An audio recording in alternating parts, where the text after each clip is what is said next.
All right, today we are in the next section of comm theory, and we're going to talk about facts and theories. That's going to be a big topic for today's discussion. If you understand the difference between facts and theories, there's a few other sort of vocabulary words you just need to know the ideas about. But if you really understand the difference between facts and theories, that's going to be extremely helpful for you sort of moving forward on the test. It will be a test question. So let's talk a little bit about what the difference between facts and theories are. The reason I do this section is because many people confuse theories with facts. They go around and they say, I have an idea or an opinion about the world, right? I have an idea about how the world works, which is a theory, right? I have an idea about how the world works, and I can't understand for the life of me why people have different opinions. This is kind of where they kind of go off the rails a little bit, right? Just because you have an idea or an opinion about how the world works doesn't mean that that's a fact. All right. So here's how I like to sort of differentiate. A fact is something that is concrete, it's observable, it's quantifiable. You can attach numbers to it, you can measure it, right? And when everyone observes that fact, they agree on the fact, right?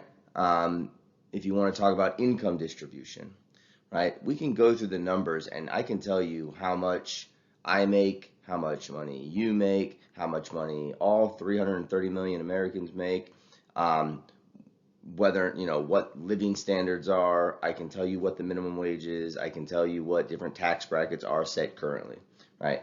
We can go over the numbers and we can sort of get into exactly what it is we're seeing as far as income distribution, as far as tax policy, as far as the way we run our financial system, right? Those are facts that everybody can agree on, right? A theory is an explanation for that observation. Now, if you go out in the world and you see, so right now I probably make more money than you, right? You're a college student, I'm a working professional. A theory to explain that income difference, right? There's lots of ways to explain that income difference, all right, which we'll talk a little bit more on the next slide, all right? But a theory is just an explanation for why these facts exist in the way that they do. So if someone goes around and they have a disagreement with you and they say, well, you're just not being factual, that might not necessarily be true, right? Disagreements, opinions about how the world work, those exist. And we argue over those sort of theoretical concepts. Facts are concrete, they are observable, right? They are measurable. So let's give an easier example before we get into a little bit more controversial example here. An example of this would be something with regard to in the last 20 years, there's been this huge increase of text messaging over phone calls, right? That's a fact. We can measure it, right? We can go back to, I guess, 2001, and there's, would be a way, I don't know, the data probably doesn't exist anymore, but we could have just counted. How many text messages do you send a day? How many text messages do I send a day? How many text messages does all of America send every day? Right? Let's just count the number of text messages being sent in 2001. And then we could also compare it to how many minutes on the phone, right, is everybody, throughout every day, right? So you just simply count it, right? So there's a sort of quantifiable fact that everyone can observe that says, this is how many text messages were being sent in 2001. This is how many minutes we were on the phone. Fast forward to 2021, this is how many text messages we send now, and this is how many minutes we're on the phone. All right, so there's quantifiable data. Now we get into the theory with regard to why is there this disparity, right? Why have text message use increased? Why have phone call minutes decreased? You might differ with the person sitting next to you with regard to what the explanation is. So there's lots of different theories as to how and why this might exist. So the first one could be, well, people are just shy, right? And they take sort of the mode of communication that is least forward, all right? That is one theoretical explanation. Someone else might say, well, I don't think people are more shy today than they were 20 years ago. I think the reason people are more likely to use text messages is because it's more convenient, right? It's more convenient to text somebody than to call them on the phone. It's a little bit faster, right? It takes a little less time. You don't get wrapped into a 5-minute conversation when you can fire off a text message in 30 seconds, right? It might be a privacy issue, all right? It could be something with regard to like multitasking, which just, spoiler alert, multitasking, it's not a real thing. I know some of you are like, no, I multitask all the time. No, you don't. All right. However, people might feel as if, they can continue watching their favorite television show. They can, you might be sitting in a classroom on Zoom and your phone's kind of down underneath the desk, right? So you can text while you are trying to engage in other activities. All right. Phone calls are a little bit more disruptive, all right, than a text message. Okay. So these are lots of theories as to why text messaging might have increased, why phone calls have decreased. Right? But again, those are only explanations, right? And those explanations are going to differ with regard to communication, social scientists, people who are studying this, right? So different scholars reach different conclusions. They have different theoretical assessments for these observable, measurable facts that all of us can see. All right, so let's get into a more controversial example. All right, so there are disparities between groups, right? Whether we're talking about racial groups, gender, ethnicity, etc. All right, so here's one example of that, right? And this is an observable fact, right? We can measure the income. We can go around and we can ask every woman to tell us her salary. We can ask every man to tell us his salary, right? We average it out and we say, okay, we can come to this conclusion that on average, the average working female makes 77 cents to the average working man's $1. All right, that's an observable fact that everyone agrees with, right? Now, the way we construe this a little bit, right, we have to be very, very precise in our language because sometimes people say things like, a woman makes 77 cents to every man's dollar, and then it's like, well, is it for the same job? Is it for different jobs? Like, how does this work? All right, so you have to look at all the variables. All right, so yes, fact. Women, on average, right, work in jobs that pay less than jobs that are traditionally worked by men. All right, so for example, like a nurse versus a doctor, nurses more female heavy as far as workforce, doctors are more male heavy. Teachers versus like a computer programmer, right? Computer programming is far more male heavy. Teachers are far more female heavy, all right? So there is this sort of wage gap with regard to average salaries of all people who are working. All right. So now you have to get into a theory, like why does that exist? Okay. Well, one of the easy theories to get at is, well, just sort of on the whole, you could just say, like the world is sexist and women are discriminated against. Right. There's this patriarchy out there. Right. That is a theoretical explanation. Okay. But you can't quantify it, right? And because it's not quantifiable, it's just a theory. It's not a fact, right? So when people go around and say, like, the patriarchy is a fact, it's not a fact. It's a theoretical explanation for differences between the sexes, right? However, it's the theories open up the possibility that they're incorrect and other theories might be correct, right? So you might say, so one theory is that women are discriminated against, right? Another theory is that women are discouraged from taking STEM classes, science, technology, engineering, math, right? Which then leads to lots of other things with regard to potential income earnings, right, for future jobs. Another theoretical explanation is, well, the average woman is paid less than the average man because women value family over work and women want flexibility in their jobs, all right? And so women are willing to take jobs or go down career paths where they're out of work by about 4 o'clock so they can take care of the kids after school.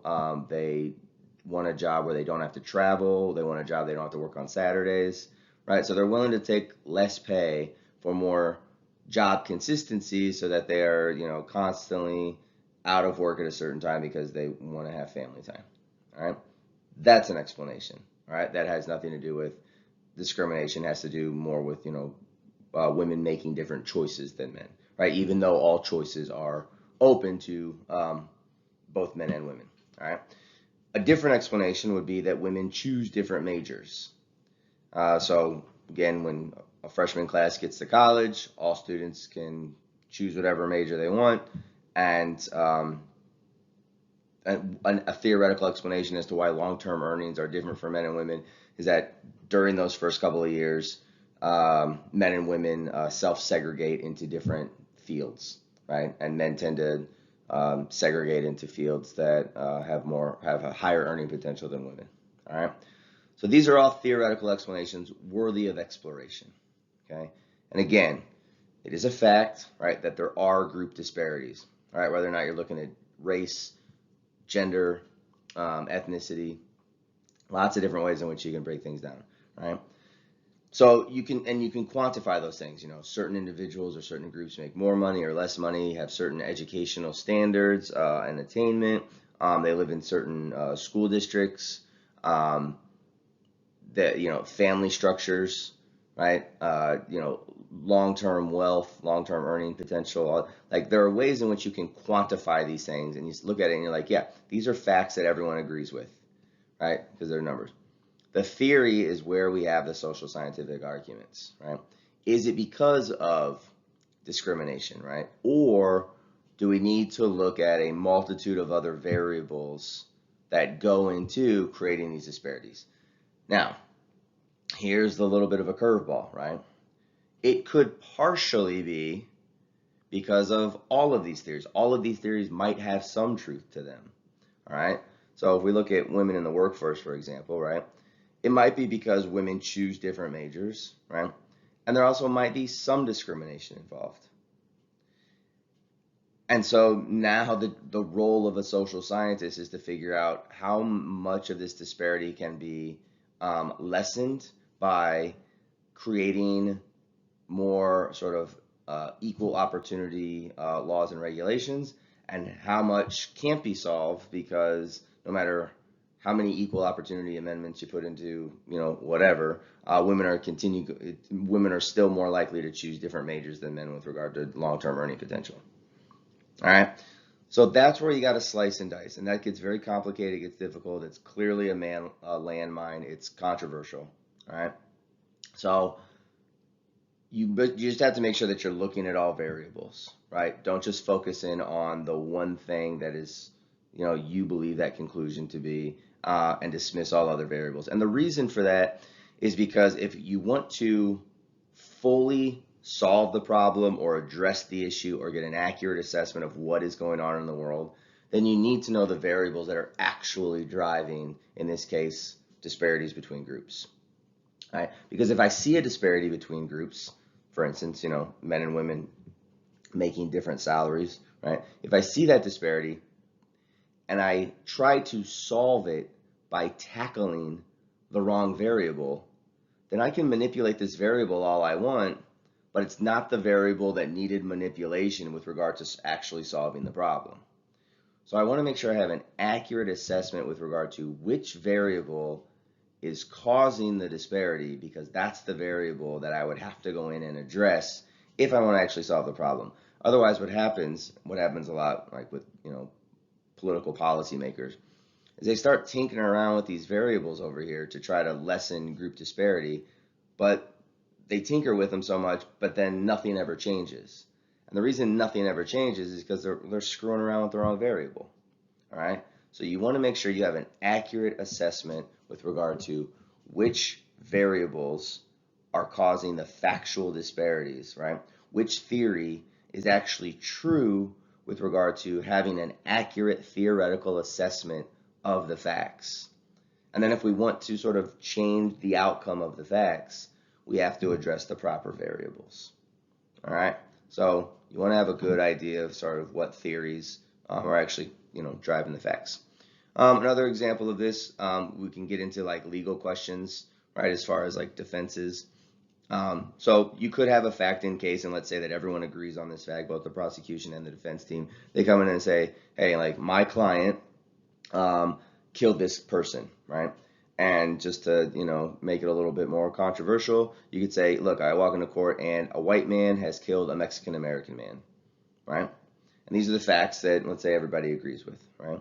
There's a lot of theoretical, or what we call these legal theories, right, or these defenses that people throw out there, and they say, well, how and why did this happen? Well, this is a fact, okay? But you could say, okay, was it in self-defense? right? Did this white man kill this Mexican American man because the Mexican American man was attacking the white guy and he killed him in self-defense? Was it a robbery, right? Did the white guy walk into a Mexican American man's store and strong arm rob him and it got out of hand and he ended up killing him, right? Was it simply a hate crime? Was an awful bigoted white guy just walking down the street and just didn't like Mexican Americans and decided to, beat one up and ended up killing him, right? So you have all these sort of legal theories that go into figuring out the motivations of a person with regard to criminal defense and these legal questions. All right. So facts, again, facts are things that everybody looks at and everybody can agree on. They're quantifiable, right? They are objective. The theory is where we start to argue, right? And theories can, and different people can reach different theoretical conclusions as to why those facts are the way they are. But again, we want to make sure we have an accurate theoretical understanding of the facts, because if we want to change the reality of the world, we have to make sure we're addressing the correct variables. All right. It does no good, for instance, to go around and say, once again, right, women make less money than men, and it's all because of discrimination. We fix all the discrimination laws, and then all of a sudden it's like, well, women are still making less than men. Well, if it was because women just choose different majors or value family over work, it's like, well, we addressed the wrong thing to solve the problem. All right. So make sure you have a good handling on what the actual what's actually driving the disparity. All right. All theories should be explored for an understanding of events. You must look at all variables, not just the one that fits your predetermined conclusion. All right. So that's what facts and theories are. Just know the difference between them. Facts, observable, we all understand them. Theories are explanations for those facts. We're going to have different. We could reach different conclusions as to why those facts exist in the manner that they do. Okay, know the difference between nominal concepts and real concepts. Let's start with real concepts. Real concepts, they're observable and that you can measure them, right? So I can count how many times you call your mom each month, right? And how many minutes you stay on the phone with her. I can, your height, your weight. These are things that are measurable, right? These are real concepts. You do not need to what are called operationalize them because you can measure them. Nominal concepts are abstract. You can't observe them, right? So they must be what is called operationalized. So for instance, you take an abstract concept like the concept of love, right? I can't measure how much you love your significant other, right? So let's say you and I have a debate, who loves their significant other more? We can't really measure that, right? We can go back and forth. And the way that people have this argument with regard to how much they love their significant other, they might argue with regard to, well, I text my significant other more often than you do, right? Right? I give them, a hug more often than you do, right? I spend more money on them than you do. I, go out on more date nights. We have more sexual intimacy. I don't know, whatever other ways you measure the amount of love a person has for a person. Okay. Now, none of these things directly correlate into actual love, but that's because love can't be measured, right? It's not a real concept, right? So a real concept, if you and I are arguing over who's taller, right? All you do is get out a tape measure, you measure my height, you measure your height, and it's easy to get there, right? But when you look at things like love or even happiness, like how happy are you? You have to operationalize it. So you come up with questions or scenarios that you can measure that kind of get close to what love or happiness might be. But none of those things are directly love or happiness. So let's go to the love question, right? So if we stay with the love question, you might say, well, I text my significant other more often than you do. Well, just because you text someone a lot doesn't mean you love them, right? You might have to text your boss a lot during the day, right? Especially during a pandemic. Doesn't mean you love your boss, right? But what you do is you take that operationalized concept and you pair it with 50 other questions that, again, don't directly translate into loving a person, but all of them together kind of get you closer to an idea. So the amount of text you send don't necessarily mean love. But you say, okay, the amount of text sent. Hugging a person. Okay, well, I hug my significant other more often than you do. That doesn't necessarily mean you love them more. But you pair that with text messages and it's like, okay, it seems like you're giving them more attention than maybe I do, right? Sexual intimacy. Just because you have a lot of, sex with a person doesn't mean that you love them, right? However, you pair that with hugs and text messages, and now we're getting a little bit closer. The amount of money you spend on someone doesn't mean that you love them more. But again, you pair that with, the amount of money you spend on a person, sexual intimacy, text messages, and hugging, and we're getting closer and closer, right? So none of these individual measurable concepts actually equal, an accurate measurement of the abstract concept. But what you do is you take a lot of quantifiable questions in order to try to operationalize abstract terms. All right, so that's what it means to operationalize. When you have an abstract term, you have to operationalize it into a quantifiable means for measurement, right? And you do that by creating these long lists of questions that aren't necessarily, in this case, love, right? But kind of together get us closer to an understanding of love. They do this every year. There's an organization that puts out a list of like the happiest countries in the world, right? And America's always like, I don't know, 100, right? Somewhere around 100 out of like 200 countries in the world, right? And you say like, well, there's no real way to measure happiness, right? Because I could say, well, my happiness is an 8, and you could say, well, my happiness is a 9, right? But we can't really figure out, who's happier, even though you report your numbers higher, that doesn't mean anything. So what this organization does is they say, let's go around and look at things like leisure time, how much time spent with friends, because we know friendships make people happy, rates of divorce, how often people talk to their kids. We know that when older people talk to their kids more, that's some sort of indication of happiness and health. So they start looking at these things with regard to what do people who are happy typically do, and then they try to measure happiness based on this list of 50 different questions that get us close to an understanding of happiness, but aren't necessarily happiness in and of themselves. So that's why people argue over the happiness scale. They're like, I feel happier than another country. I think I'm happier than other country. How dare you rank them higher than us, right? Height is easy. You take a measurement, this country's average height is taller than this country's average height, right? That's an easy one. No one's going to argue that. When you get into these sort of operationalized terms like love and happiness, people get there and they're like, I think your questions are wrong. I think you're asking the wrong questions. I think I'm happier than this other person, even though you ranked me lower. Let's go back and forth and see if we're asking the right questions to help operationalize the abstract term. All right, different terms and variables appear related, but they are not necessarily related. So you have these relationships between things. So you probably all have heard this phrase before, that correlation does not mean causation. So when two things are correlated, what that means is that they move in the same direction. Causation means that they're actually affecting one another. So just because two terms move in the same direction doesn't mean that they're causing each other. It might mean that there's a third variable that we haven't looked at or we haven't found yet. And that third variable is actually causing both of these things to work in the same direction. But these two variables are not causing each other. They're not directly connected to each other, right? They're only connected to each other through a third variable we haven't looked at. So just because two things move in the same direction doesn't mean that they're related. Causation does mean that they're related, all right? So, for instance, let's just say that people who watch more TV have higher rates of obesity. So TV hours go up, the LBs go up, all right? Those two things are correlated. Now the question becomes is like, does TV cause obesity? And kind of on its face, you look at it and you're like, no, like I'm not, absorbing calories from the computer screen. So there's probably a third variable down here we haven't looked at, right? TV doesn't cause obesity, all right? However, watching TV and obesity rates move in the same direction.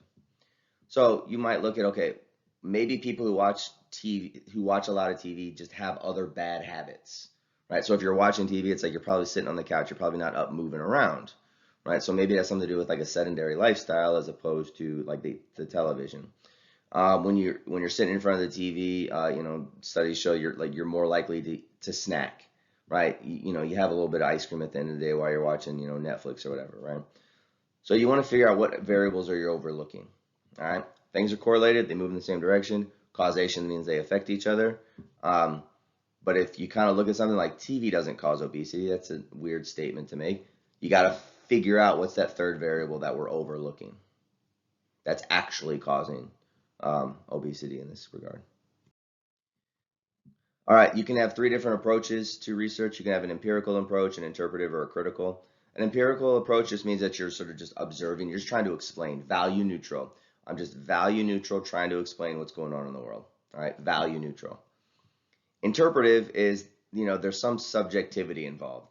I'm explaining the world, but I'm also trying to tell you, like, how's it making me feel? How do I view this? Does someone else view it differently? I see the world in one way, someone else sees it in a different way. That's interpreting. I'm interpreting. Critical is when I'm looking at the world and I'm interpreting. I'm concerned with this issue of power. So I look at the world and I say, how does power, how do organizations operate here? How do hierarchies sort of manifest in this world? If I sort of rearrange the world, can I create a different reality based on the power structure? The approach you use is going to depend on the question that you ask with regard to your research. So if you're asking the question, just what's happening, what's going on in the world, that's an empirical question. I just want to go out, I just want to explain the world. What is your perspective on what's happening, and how might your perspective be different than someone else's? That's an interpretive approach, right? You're being more reflexive. If you want to ask the question, how does this affect the organization or the community structure, right? That's more of a critical question, all right? How does, the way the world is working, does it create different power dynamics that are fair, unfair, etc.? Epistemology is how we know what we know, right? The history, studying the history of knowledge. I cover this in a different slide for a different class. I'm not going to go too much into it, but epistemology is a fun subject to check out, right? How do we know what it is we know? Anytime you're explaining your research, you want to make sure that you have a good understanding of what your scope actually is. So how big is your research? I always tell people to think very small and narrow when it comes to their research, because there's always going to be more papers to write, right? Have a very detailed explanation of the small microcosm that you're studying. Don't try to take your study and apply it to all 330 million Americans, for instance. So for instance, sometimes I have students who are a little ambitious, right? And it's like, write a 5-page paper real quick, and they want to cover this issue of race. And it's like, look, you can't cover race in America in one paper. That's ridiculous, right? But what you could say is like, look, I have some pretty good data that helps us better understand race relations on Penn State Brandywine's campus. That's an appropriate scope. I guess if we want to take the question of race, this is some of the frustration that might happen with like cable news. You have, a handful of people really based out of New York City, right? Which is where most of your cable news comes from. Your Fox, your MSNBC, your CNN, like it's all in New York City, right? And they get on the news and all of a sudden they're speaking about race in America. And it's like, you're a handful of people, probably went to elite colleges in New York City. You probably have a good understanding of what, large urban centers look like with regard to race in America, specifically on the East Coast. But you can't say that covers all of race in America, all right? So just make sure that you are speaking within the bounds of what it is you actually observed and researched. One problem that researchers, specifically professors who teach at colleges, one thing they run into a lot is they overstep their bounds, because a lot of research subjects end up being college students, right? They post flyers and say, I'll give you a $10 Amazon gift card if you come be a part of my study. So if they want to look at something like smoking habits, they're like, I just need 100 people to participate in this study. And really what they're doing is they're looking at 100 college age students, which is two things. One, it's people who are younger, and two, it's people who are socially situated in the middle class or the middle to upper class. Now, if you're one of my college students, you're like, I grew up poor. I got that, right? But as far as where you're at, as far as your social capital at the moment, you are going to a college, which means that the options you have, right, are blossoming. All right. So you're becoming a part of sort of the middle upper class, right? Even if you have no money, right? Socially speaking, that's where you're at, right? You're not working at a factory. All right. So a researcher might say like, oh, I did this big study on smoking habits, and it looks like smoking habits are trending in this direction. And it's like, no, you didn't do that study. What you did is you picked, a few dozen 18 to 22-year-olds who will go to college, which is a determining factor with regard to class status, right? And so that's what your study looked at. So your scope is a lot smaller than what you think. You're not tracking the smoking habits of Americans. You're tracking the smoking habits of students of a certain age at a university, and that university happens to be situated, you know, in a suburban setting of Southwest Philadelphia, right? You're looking at that, all right? I'm sure the smoking habits of college students on the West Coast is probably different than the ones on the East Coast. Big schools are probably different than small schools. Schools in urban areas like Temple are probably different than schools in suburban areas like Brandywine, all right? So make sure that you are actually, that you stay within, your wheelhouse. All right, logical consistency. If your theory does not hold up under scrutiny, right? If just one example is able to be disproved by someone outside of who is trying to challenge your theory, that's what's called an anomaly, right? Something doesn't fit within your theory, right? Then you have to change your theory. All right, you have to go back to the scientific method and say, my theory is not fully explaining these logical inconsistencies. So you do get people who get very, very attached to their theories for obvious reasons, right? If I invest 10 years of my life into studying a specific theory and I advocate on that theory, and then someone gives me a new piece of evidence and says, this piece of evidence doesn't fit into your theory, I'm going to freak out because I'm going to feel like I wasted 10 years of my life tracking something down that's, getting debunked at the moment, right? That doesn't feel good, okay? However, you need to have logical consistency. So if someone takes a new fact, a new piece of data, and says, explain this with your theory, and you can't, you got to change up your theory, all right? That's what's called a paradigm shift, all right? I'm shifting the foundational understanding, the foundational pieces of information that I'm working from. I have to shift the way I think about the world. An easy way to think about this, I hate doing this because I don't like injecting politics into everything. But you do hear about politicians who, are 10, 20 years into their political career, and then they switch parties, right? So a Republican becomes a Democrat, or a Democrat becomes a Republican, right? These are individuals who've had a paradigm shift. So they're trying to have logical consistency with their politics. Somebody says, here's a new piece of data. You've been going down the wrong political ideology. Your political policies aren't working. And someone's like, maybe there's just something wrong with the policies. Maybe it has nothing to do with the implementation. Maybe just like my ideology about the world is wrong. So I'm going to switch from one party to the other party. All right.